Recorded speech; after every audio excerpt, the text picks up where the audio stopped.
Hello সবাইকে, সবাই কেমন আছো? চলো আজকে আমরা খুব সহজেই টেন্সকে খুব সহজভাবে একদম ছোট্ট করে বুঝে নেওয়ার চেষ্টা করব। আমরা জানি টেন্স হচ্ছে 3 প্রকার। কি? প্রেজেন্ট টেন্স, বর্তমানকাল, পাস্ট টেন্স, অতীতকাল, ফিউচার টেন্স, ভবিষ্যৎকাল। আবার প্রত্যেকটা টেন্সের আবার 4টে করে ভাগ। কি? Simple, continuous, perfect and perfect continuous. এবার আমরা রূপগুলো দেখে নেবো। দেখো, প্রেজেন্ট টেন্সের ক্ষেত্রে সিম্পল যেটা আছে, সিম্পলে কি হয়, ডু হয় অথবা ডাজ হয়, ভার্বের 1 নম্বর ফর্ম যেটা আছে সেটা বসে। আর পাস্ট টেন্সের ক্ষেত্রে কি হয়, ডিড হয়, ভার্বের 2 নম্বর ফর্মটা বসবে। আর ফিউচারের ক্ষেত্রে উইল যোগ হবে, তার সঙ্গে V1 বসবে, মানে ভার্বের প্রথম ফর্মটা বসবে, ভার্বের যেটা ফার্স্ট ফর্ম।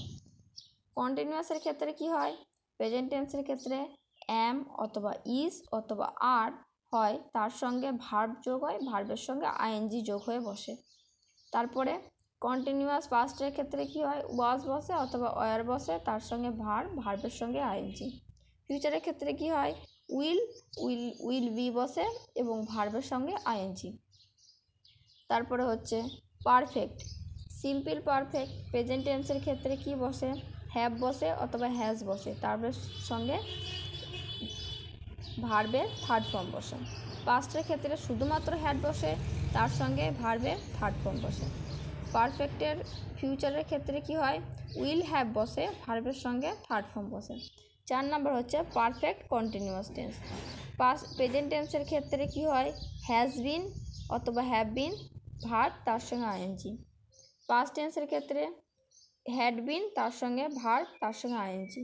ফিউচারের ক্ষেত্রে উইল হ্যাভ বিন, তার সঙ্গে আইএনজি বসে। তো আমরা দেখে নিলাম খুব সহজে টেন্সকে একদম আমরা বুঝে নিলাম এটার মধ্যে।